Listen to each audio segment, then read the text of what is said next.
नमस्कार दोस्तों, मैं अमन। आज है 18 जनवरी और चलिए जानते हैं 18 जनवरी से संबंधित कुछ इंपॉर्टेंट अपडेट। तो आपने पता है कि हम लोग आगे बढ़ने से पहले जानते हैं आज के इतिहास के बारे में, जो कि आपके एग्ज़ाम के लिए इम्पॉर्टेंट है। तो आज के इतिहास में आपको दो फैक्ट दिखेंगे। पहला कि हवाई द्वीप सबसे अधिक पूछा जाता है कि हवाई द्वीप की खोज किसने की थी, तो नाम आता है कैप्टन कुक, या उनका पूरा नाम आता है जेम्स कुक। ठीक है, तो आज ही के दिन 1778 में, ठीक है, आज ही के दिन यानी कि 18 जनवरी 1778 में हवाई द्वीप की खोज किसने किया था? कैप्टन कुक या जेम्स कुक ने। और यह कहाँ के थे? यूरोप महाद्वीप के थे। तो हवाई द्वीप की खोज करने वाले, ठीक है, पहले यूरोपीय कौन है? जेम्स कुक या कैप्टन कुक। और कब उन्होंने किया था? तो 18 जनवरी 1778 में। और अगला जो अपडेट है, आलीशान गाड़ी बनाने वाली ब्रिटिश कंपनी बेटले मोटर्स, ठीक है, बेटले मोटर्स की स्थापना आज ही के दिन 1919 में हुआ था। ठीक है, आज ही के दिन 1919 में बेटले मोटर्स, जो कि एक ब्रिटिश कंपनी है और जो गाड़ियां बनाती हैं, इसकी स्थापना हुई थी। तो आज के इतिहास यानी कि 18 जनवरी के इतिहास में ये दो फैक्ट आपके इंपॉर्टेंट हैं, जो कि आपके एग्जाम में आ सकते हैं। तो इसको आप याद रखिएगा। अब आगे बढ़ते हैं। अगला है आज के दिवस के बारे में। तो आज कोई इंपॉर्टेंट दिवस नहीं है, सो इसको हम लोग यहीं पर छोड़ते हैं। ठीक है, आज भी कोई विशेष इंपॉर्टेंट दिवस नहीं है, तो इसको हम यहीं पर छोड़ देते हैं। अब बढ़ते हैं आज के करंट अफेयर्स की तरफ। तो यहाँ पे करंट अफेयर्स है कि कौन सा देश अपने 75वें स्वतंत्रता दिवस पर भारत के पहले प्रधानमंत्री जवाहरलाल नेहरू के चित्र सहित डाक टिकट जारी करेगा? ऑप्शन ए है आपका भूटान, ऑप्शन बी है आपका नेपाल, ऑप्शन सी है फिजी और ऑप्शन डी है श्रीलंका। तो यहाँ पर हम जानते हैं कि श्रीलंका अपने 75वें राष्ट्रीय स्वतंत्रता दिवस समारोह के हिस्से के रूप में श्रीलंका ने एक स्मारक डाक टिकट जारी करने का फैसला किया है, जिसमें भारत के पहले प्रधानमंत्री जवाहरलाल नेहरू का चित्र शामिल है। यह जानकारी श्रीलंका के राष्ट्रपति के मीडिया प्रभाग द्वारा एक प्रेस विज्ञप्ति में दी गई है। राष्ट्रीय स्वतंत्रता दिवस समारोह का मुख्य समारोह 4 फरवरी को राष्ट्रपति रॉनिल विक्रमसिंघे और प्रधानमंत्री दिनेश गुणवर्धने की उपस्थिति में आयोजित किया जाएगा। तो यहाँ पूछा गया है कि किस देश के 75वें स्वतंत्रता दिवस के मौके पर भारत के पहले प्रधानमंत्री जवाहरलाल नेहरू का डाक टिकट जारी किया जाएगा? तो आपका सही ऑप्शन होता है डी, श्रीलंका। अब यहाँ पे थोड़ा सा श्रीलंका के बारे में हम जानते हैं। तो श्रीलंका के बारे में आपका है कि श्रीलंका जो है यह एक एशिया महाद्वीप का देश है। श्रीलंका एशिया महाद्वीप में आता है। और अगले की बात करें तो इसकी जो राजधानी है श्रीलंका की राजधानी आती है आपका श्री जयवर्धनपुरा। श्री जयवर्धनपुरा में श्रीलंका की राजधानी आती है। और अगले की बात करें श्रीलंका के राष्ट्रपति, तो जैसा कि मैंने बताया कि श्रीलंका के जो राष्ट्रपति हैं उनका नाम है रॉनिल विक्रमसिंघे और प्रधानमंत्री का नाम है दिनेश गुणवर्धने। और श्रीलंका के अगर मुद्रा की बात की जाए तो श्रीलंका की मुद्रा है श्रीलंकाई रुपया। तो यहाँ पे सामान्य रूप से हम लिखते हैं रुपया। श्रीलंका की मुद्रा का नाम क्या है? रुपया है। और श्रीलंका की जो राजभाषा है, श्रीलंका की जो राजभाषा है वह है सिंहली। यहाँ की दो राजभाषा है, एक है सिंहली और दूसरा है आपका तमिल। ठीक है, सिंहली और तमिल। तो ये श्रीलंका के बारे में रहा। हालांकि यहाँ पे क्वेश्चन पूछा गया है कि भारत के पहले प्रधानमंत्री जवाहरलाल नेहरू के चित्र सहित डाक टिकट जारी करने की घोषणा किस देश ने किया है? तो आपका श्रीलंका। और श्रीलंका अपना 75वां स्वतंत्रता दिवस कब मनाएगा? तो 4 फरवरी को। ठीक है, इसको भी याद रखिएगा। 4 फरवरी को श्रीलंका अपना 75वां स्वतंत्रता दिवस मनाएगा। ठीक है, अब बढ़ते हैं अगले करंट अफेयर्स की तरफ। अगला करंट अफेयर्स है आपका कि वर्ल्ड इकोनॉमिक फोरम की 2023 की वार्षिक बैठक का थीम क्या है? Option A unity for world wealth, option B है cooperation in a fragmental world, option C है one world one business model और ऑप्शन डी है आपका cooperation for world business model. तो यहाँ पर जानते हैं विश्व आर्थिक मंच यानी कि वर्ल्ड इकोनॉमिक फोरम की वार्षिक बैठक दावोस स्विट्जरलैंड के स्वीट रिसोर्ट में आयोजित किया जा रहा है। इस बैठक में G20 और G7 देशों सहित 130 देशों के कुल 2700 से अधिक नेता शामिल हो रहे हैं। यह बैठक corporation in a fragmental world theme पर आधारित है। WEF की वार्षिक बैठक 16 से 20 जनवरी तक आयोजित की जाएगी। इसे हम लोग शीतकालीन बैठक भी कहते हैं, जिसका कि शीतकालीन बैठक होता है दाओस में। जैसा कि मैंने आपको बताया कि world bank world economic forum की जो शीतकालीन बैठक होती है वो दाओस में होती है। और इस वर्ष इसका समय क्या है आपका 16 से आपका 20 जनवरी 16 से 20 जनवरी के बीच इसकी बैठक दाओस में होगी। और अब यहाँ पे वर्ल्ड इकोनॉमिक फोरम के बारे में जान लें तो वर्ल्ड इकोनॉमिक फोरम की स्थापना जो हुई थी, इसकी स्थापना हुई थी 1971 में। इसकी स्थापना 1971 में हुई थी। और इसके अगर मुख्यालय की बात की जाए, हेडक्वार्टर की, तो इसका जो मुख्यालय है कोलेंगनी।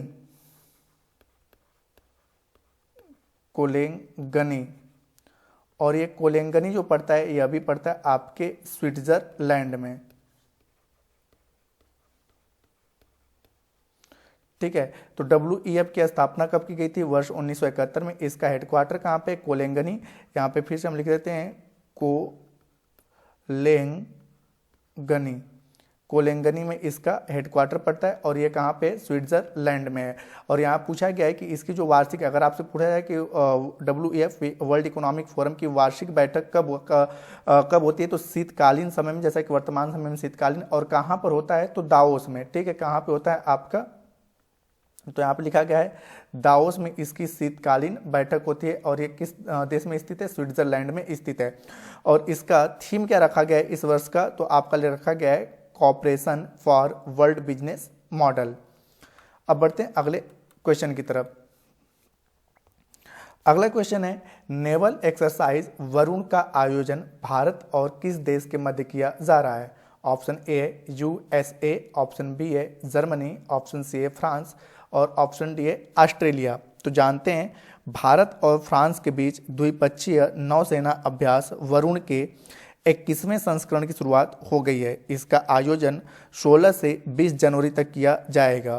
फ्रांस और भारत के बीच इस नेवल एक्सरसाइज की शुरुआत वर्ष 1993 में की गई थी। वर्ष 2001 में इस नौसेना अभ्यास को वरुण नाम दिया गया, जो भारत फ्रांस रणनीतिक द्विपक्षीय संबंधों की पहचान बन गया है। एक्सरसाइज वरुण जो है एयरफोर्स का है, एक्सरसाइज शक्ति जो है वह आर्मी का है, और एक्सरसाइज डेजर्ट नाइट जो है वो भी एयरफोर्स का है, जो भारत और फ्रांस के मध्य अन्य डिफेंस एक्सरसाइज हैं।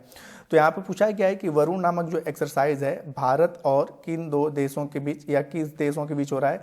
तो वरुण नामक एक्सरसाइज जो है भारत और फ्रांस के बीच में हो रहा है। इसके अलावा जैसा कि मैंने चर्चा किया, इसकी शुरुआत कब हुई थी?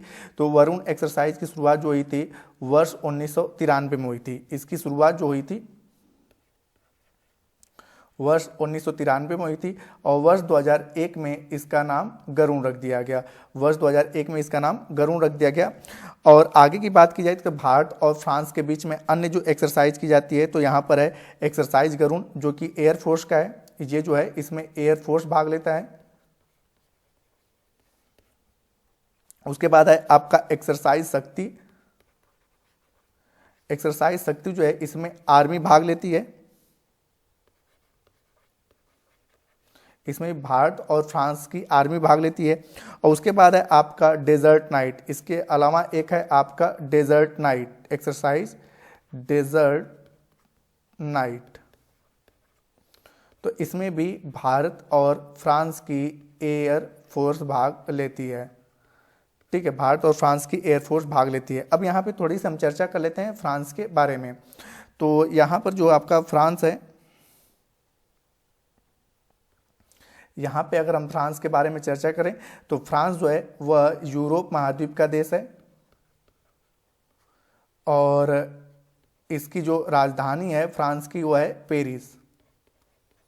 फ्रांस की राजधानी का नाम पेरिस है और इसकी मुद्रा का नाम है यूरो। और यहाँ के जो राष्ट्रपति हैं उनका नाम है एमेनुअल मैक्रोन।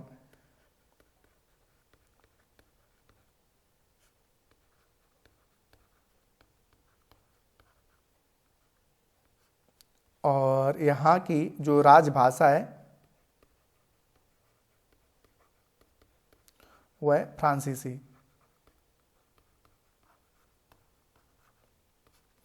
तो ये सारी जानकारियाँ आपकी फ्रांस के बारे में रही, ठीक है, कि फ्रांस की जो है यूरोप महाद्वीप का देश है, इसकी राजधानी पेरिस है, इसकी मुद्रा का नाम यूरो है, यहाँ के वर्तमान राष्ट्रपति जो है वो एमानुएल मैक्रोन है और यहाँ की राजभाषा जो है फ्रांसीसी है। भारत और फ्रांस के बीच में जो आपके एक्सरसाइज होते हैं, एक है आपका डेजर्ट नाइट जो कि भारत और फ्रांस के एयरफोर्स के द्वारा होता है, एक है आपका एक्सरसाइज शक्ति जो भारत और फ्रांस के आर्मी के द्वारा होता है। और यहाँ पर चर्चा किया गया है वरुण के बारे में, तो वरुण भी जो है वह भारत और फ्रांस के बीच में होता है। इसकी शुरुआत वर्ष 1993 में की गई थी और इसका नाम रखा 2001 में इसका नाम गरुण रखा गया। और यह इसका कौन सा संस्करण है, तो 21वां संस्करण है। कौन सा संस्करण, आपका 21वां संस्करण है। अब बढ़ते हैं अगले क्वेश्चन की तरफ। अगला क्वेश्चन है, किस कंपनी ने हाल ही में वीमेंस आईपीएल के मीडिया राइट्स हासिल किए हैं? Option A Paytm, option B है वायाकॉम 18, ऑप्शन सी है डिज्नी स्टार और ऑप्शन डी है सोनी। तो यहाँ पर जानते हैं कि वायाकॉम ने 951 करोड़ रुपए में अगले 5 वर्षों यानी कि 2023 से लेकर 2027 के लिए वीमेंस आईपीएल के मीडिया राइट्स हासिल कर लिए हैं, जिसकी प्रति मैच मूल्य 7.09 करोड़ रुपए है। इस मीडिया राइट्स के ऑक्शन ग्लोबल राइट्स के लिए 3 कैटेगरी लीनियर, डिजिटल और संयुक्त में आयोजित किए गए हैं। विमेंस आईपीएल में अगले 5 वर्षों में 5 टीमों के मिलाकर कुल 134 मैच कराए जाएंगे, जिसके तहत पहले 3 वर्षों में प्रत्येक वर्ष 22 मैच कराए जाएंगे। तो यहाँ पूछा गया है कि किस कंपनी ने हाल ही में विमेंस आईपीएल के मीडिया के राइट्स को खरीदा है, ठीक है। तो विमेंस आईपीएल के राइट्स के बारे में पूछा गया है यहाँ पर, तो जिसका सही ऑप्शन होता है वायकॉम। अब यहाँ पर इसने कितने वर्षों के लिए लिया है, तो इसने लिया है 5 वर्षों के लिए, अर्थात यह 2023 से लेकर 2027 तक 2023 से लेकर 2027 तक 5 वर्षों तक इस पर इसका अधिकार रहेगा। और कितने में इसने खरीदा है, तो इसने खरीदा है कुल 951 करोड़ रुपए में। तो अब यहाँ पे जान लेते हैं वायकॉम के बारे में। तो वायकॉम क्या है, तो वायकॉम जो है इसकी स्थापना जो हुई थी वर्ष 2007 में हुई थी। वायकॉम की स्थापना वर्ष 2007 में हुई थी और इसका जो हेडक्वार्टर है यह मुंबई में स्थित है। वायकॉम का हेडक्वार्टर मुंबई में स्थित है। और यह किस सेक्टर की कंपनी है, तो यह टेलीविजन सेक्टर की कंपनी है, ठीक है। टेलीविजन सेक्टर की आपका निजी कंपनी है, प्राइवेट मतलब निजी कंपनी है। और वर्तमान समय में इसके जो सीईओ हैं उनका नाम है ज्योति देशपांडे,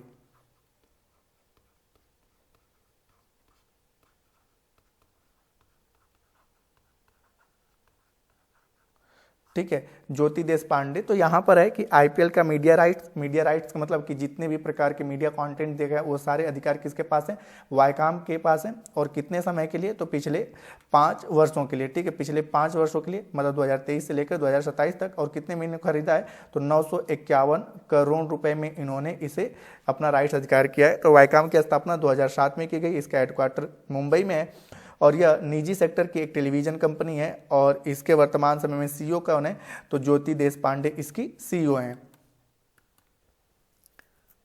अगला क्वेश्चन है, 5G तकनीकी लागू करने वाला पहला आकांक्षी जिला विदिशा किस राज्य में स्थित है? Option A Odisha, option B है गुजरात, ऑप्शन सी है केरल और ऑप्शन डी है मध्य प्रदेश। तो जानते हैं इसके बारे में कि विदिशा मध्य प्रदेश का पहला आकांक्षीय जिला है जिसने उद्यमियों द्वारा आपूर्ति किए गए इनोवेटिव 5G उपयोग टेक्नोलॉजी को अपनाया है।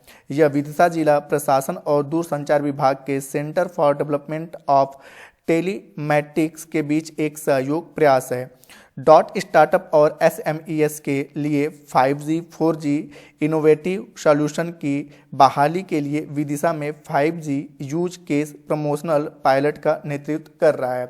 तो यहाँ पूछा गया है कि 5G तकनीकी लागू करने वाला पहला आकांक्षी जिला जो विदिशा है वह किस राज्य का है, तो आपका सही ऑप्शन होता है मध्य प्रदेश। तो अब यहाँ पे थोड़ा सा हम लोग मध्य प्रदेश के बारे में कुछ जानकारियाँ प्राप्त करते हैं। तो जो मध्य प्रदेश है, ठीक है, जो मध्य प्रदेश है इसका अगर गठन की बात की जाए तो मध्य प्रदेश का जो गठन हुआ था ये हुआ था आपका 1 नवंबर 1956 को, नवंबर 1956 को। और छत्तीसगढ़ के अलग होने से पहले इसमें कुल जिलों की संख्या थी 61, लेकिन छत्तीसगढ़ में कुल 16 जिले चले गए। तो वर्तमान समय में मध्य प्रदेश में जिलों की संख्या कितनी है, 45। उसी 45 में से एक विदिशा है। पहले इसकी जिलों की संख्या कितनी थी, तो 16 बराबर कुल आपकी थी 61। तो ये अच्छा 16 जिले कहाँ पे चले गए, छत्तीसगढ़ में। तो छत्तीसगढ़ में जिलों की संख्या कितनी है, 16, और मध्य प्रदेश में जिलों की संख्या कितनी है, 45। तो 45 जिलों में एक आपका विदिशा है। राजधानी सभी ने पता है कि इसकी राजधानी क्या है, भोपाल है। इसकी राजधानी भोपाल है। और यहाँ पर जो विधानसभा के सीटों की संख्या है वह है आपका 230। विधानसभा की सीटों की संख्या 230 है। लोकसभा के सीटों की संख्या है आपका 29 और राज्यसभा की सीटों की संख्या है 11। और यहाँ की अगर हम राजभाषा की बात करें तो यहाँ की जो राजभाषा है वह है हिंदी। और यहाँ के मुख्यमंत्री शिवराज सिंह चौहान जी हैं और यहाँ के राज्यपाल जो हैं वह हैं मंगू भाई छगन भाई पटेल। तो हालांकि यहाँ पूछा गया विदिशा किस राज्य में स्थित है, तो वह मध्य प्रदेश राज्य में स्थित है। इस प्रकार से सही ऑप्शन आपका होता है डी। ठीक है, सही ऑप्शन आपका होता है डी। अगला क्वेश्चन है, किसने हाल ही में आर्मेनिया में भारत के अगले राजदूत के रूप में नियुक्त किया गया है? Option A Nilachi Shah Sinha, option B है CB जॉर्ज, ऑप्शन सी है अरिंदम बागची और ऑप्शन डी है नृपेंद्र मिश्रा। तो जानते हैं नीलाची शाह सिन्हा को आर्मेनिया गणराज्य में भारत के अगले राजदूत के रूप में नियुक्त किया गया है। नीलाची वर्तमान में विदेश मंत्रालय में संयुक्त सचिव के पद पर तैनात हैं। आर्मेनिया एशिया और यूरोप के बीच काकेस क्षेत्र में स्थित एक राष्ट्र है जो पूर्व में सोवियत संघ गणराज्य का भाग था। यहाँ इसकी जो राजधानी की बात की है तो इसकी राजधानी एरेवन है। तो यहाँ पे जानते हैं आर्मेनिया और राजदूत। तो यहाँ पे जैसा कि मैंने बताया कि आर्मेनिया में भारत के अगले जो राजदूत हैं वह कौन नियुक्त हुए हैं, आपकी नीलाची शाह सिन्हा। और यह इससे पहले कहाँ पे थी, तो यह इससे पहले भारत में विदेश मंत्रालय में संयुक्त सचिव के पद पर थी। अब यहाँ पे बात आती है आर्मेनिया की।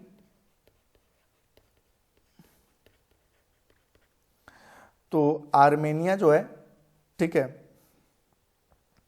यह आपका एशिया और यूरोप के बीच में स्थित है। इसकी जो राजधानी है, राजधानी इसका है आपका एरेवान। और यहाँ की मुद्रा जो है द्राम है। और यहाँ की जो भाषा है आर्मेनियाई है।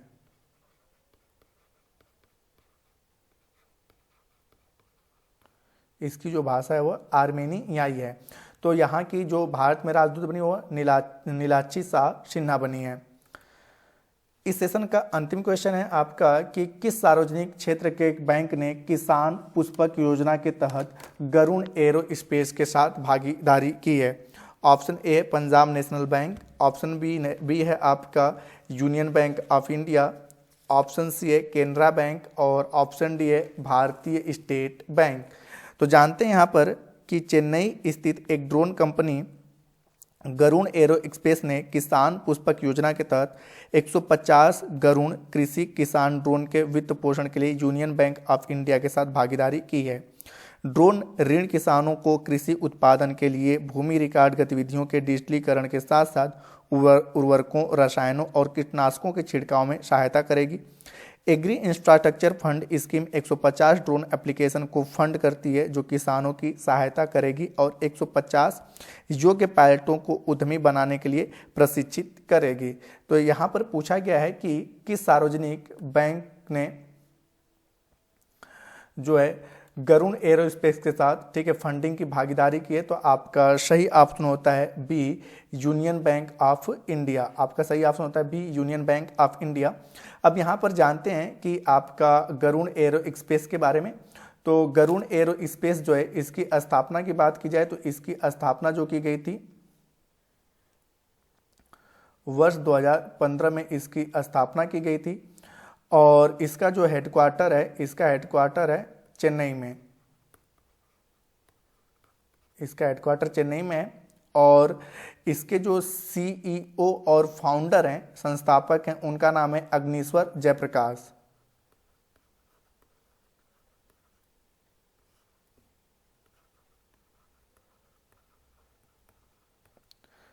ठीक है, अग्निश्वर जयप्रकाश इसके संस्थापक हैं।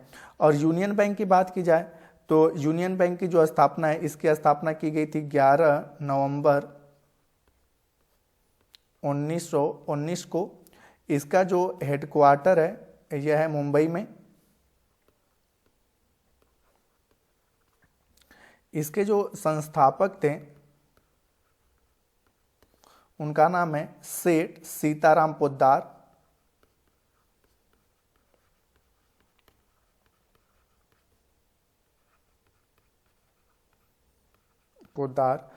और वर्तमान समय में, ठीक है, इसकी जो सीईओ हैं उनका नाम है आपका ए मणि मेखलाई।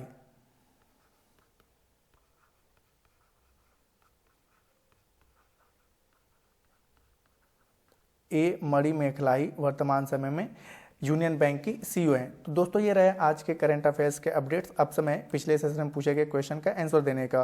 तो पिछले सेशन में आपसे पूछा गया था कि पॉकेट डायनामो किनका उपनाम है। पॉकेट डायनामो किनका उपनाम है। तो आपको बताया गया था कि पॉकेट डायनामो जो है वह कसाब दादा साहब जाधव, कसाब दादा साहेब